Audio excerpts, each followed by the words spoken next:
बिस्मिल्लाहिर्रहमानिर्रहीम। अस्सलामु अलैकुम। छाछी परदेसी चैनल में हम आपको खुशामदीद कहते हैं और उम्मीद करते हैं कि अल्लाह के फजल से आप खैरियत से होंगे।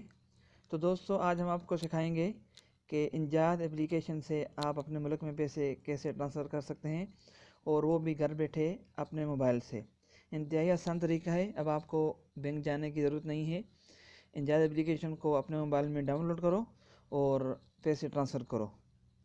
तो दोस्तों, चलते हैं, आपको सिखाते हैं कि किस तरह इस एप्लीकेशन को यूज़ करके आप अपने मोबाइल से पैसे ट्रांसफ़र कर सकते हैं। तो सबसे पहले हम आपको बता देते हैं कि जिसने अभी तक हमारे चैनल को सब्सक्राइब नहीं किया या हमारे चैनल पर नए हैं तो चैनल को ज़रूर सब्सक्राइब करें और वीडियो को अपने दोस्तों के साथ ज़रूर शेयर करें। तो दोस्तों, वीडियो को लास्ट तक देखना है, स्किप बिल्कुल भी नहीं करना और वीडियो को अच्छी तरह समझना है और गौर से देखना है। इंशाअल्लाह आपको सही तरीके से समझ आएगा और आपको पैसे ट्रांसफ़र करने में आसानी होगी। आप इंजाद ऐप को ओपन करेंगे तो कुछ इस तरह का इंटरफेस सामने आएगा। तो आपने क्या करना है, सबसे पहले आपने जाना है यहाँ राइट साइड में क्विक एक्सेस में।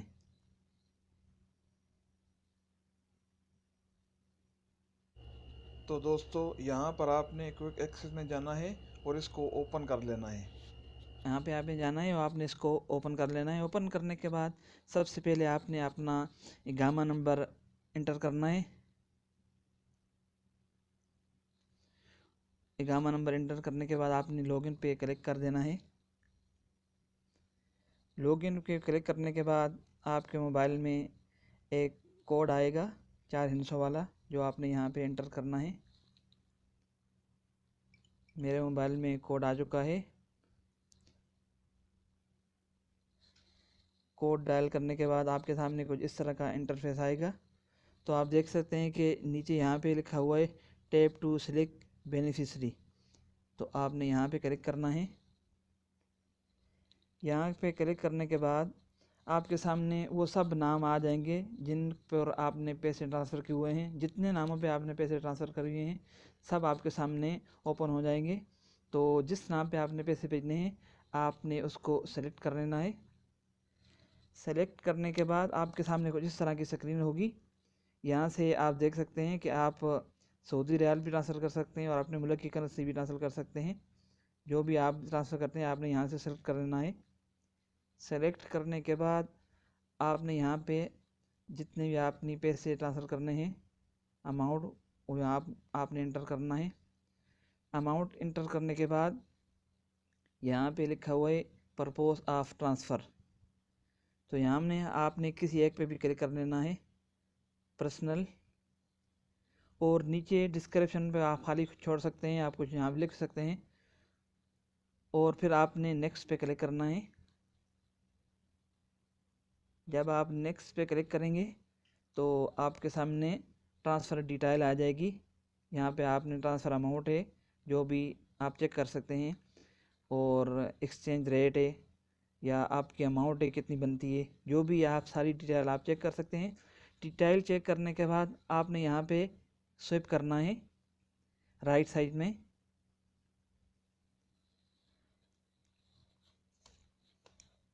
जब आप स्वाइप करेंगे तो आपके सामने एक नई स्क्रीन शो होगी।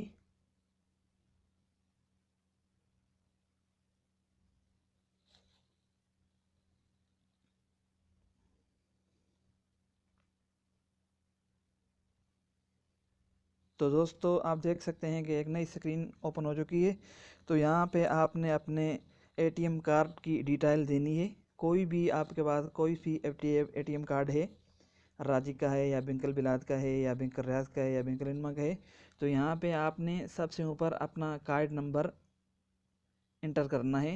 यहाँ पे कार्ड नंबर, और इसके बाद यहाँ पे आपने कार्ड की एक्सपायरी डेट इंटर करनी है, महीना और साल। और फिर तीसरे नंबर पे आपने कार्ड होल्डर का नाम यहाँ पे एंटर करना है। जो भी आपके कार्ड पे आपका नाम लिखा हुआ है यहाँ पे आपने वो एंटर करना है। और सबसे नीचे यहाँ पे सिक्योरिटी कोड लिखा हुआ है जहाँ पे, तो कार्ड की बैक साइड में एक 3 हिस्सों वाला कोड होता है, तो यहाँ पे आपने वो एंटर करना है। ये सारी डिटेल आपने पूरी तरीके से एंटर करने के बाद, चेक करने के बाद, फिर आपने नेक्स्ट पे क्लिक कर देना है। तो मैं अपना कार्ड नंबर डायल करता हूँ, फिर आपको बताते हैं। तो दोस्तों, आपको एक बात बताते चलें कि अगर आप ऑलरेडी इंजाज़ बैंक से पैसे भेज रहे हैं, या अगर आपने एक बार भी इंजाज़ बैंक से पैसे ट्रांसफ़र किए हैं, तो आप इस एप्लीकेशन को यूज़ कर सकते हैं। लेकिन अगर आपने अभी तक एक बार भी इंजाज़ से पैसे ट्रांसफ़र नहीं किए, तो आप इस एप्लीकेशन को अपने मोबाइल में यूज़ नहीं कर सकते। आपको सबसे पहले इंजाज़ बैंक से एक बार पैसे भेजने होंगे, तो आप दूसरी बार इसको यूज़ करके इससे आप पैसे ट्रांसफ़र कर सकते हैं। उम्मीद करता हूँ कि आपको अच्छी तरह समझ आ गई होगी।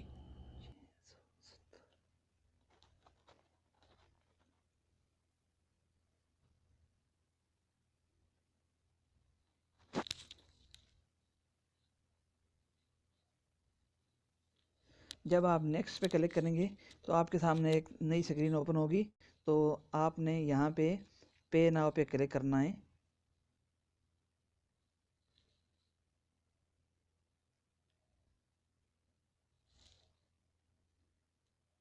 पे नाउ पे क्लिक करने के बाद आपके सामने कुछ इस तरह की स्क्रीन शो होगी, और आपके मोबाइल में एक एसएमएस आएगा, 6 हिंसों वाला कोड आएगा, जो आपने यहाँ पे इंटर करना है।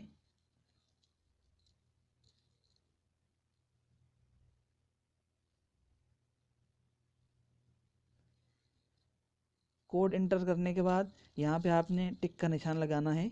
यहाँ पर ये जो डब्बी बनी हुई है, यहाँ पे आपने चेक का निशान लगाना है। चेक का निशान लगाने के बाद आपने यहाँ पे सबमिट पे क्लिक करना है। जैसे ही आप सबमिट पे क्लिक करेंगे, तो आपके पैसे ट्रांसफ़र हो जाएंगे, और आपके सामने कुछ इस तरह का रेफरेंस नंबर आएगा। जो रेफरेंस नंबर आपने जिस नाम पे आपने पैसे भेजे हैं, उसको सेंड करना है, जो वहाँ पे बैंक में दिखा के वो अपना पैसे वसूल कर सकता है। तो ये चलें। वीडियो मैंने आपको समझाने के लिए रिकॉर्ड की है, क्योंकि मेरे अकाउंट में बैलेंस नहीं था, इसलिए मेरे पास पेमेंट अनसक्सेसफुल लिखा हुआ आ रहा है। आपके सामने रेफरेंस नंबर आ जाएगा। तो यही तरीका है, बहुत आसान तरीका है दोस्तों। को उम्मीद करता हूँ कि आपको हमारी वीडियो अच्छी तरह समझ आ गई होगी। अगर वीडियो अच्छी लगे तो वीडियो को लाइक कर दें, शेयर कर दें, और चैनल को ज़रूर सब्सक्राइब कर दें, और वीडियो को अपने दोस्तों के साथ ज़रूर शेयर करें। अपनी राय का कमेंट में ज़रूर इज़हार कीजिएगा। मिलते हैं एक नई वीडियो के साथ, तब तक के लिए अल्लाह हाफ़िज़।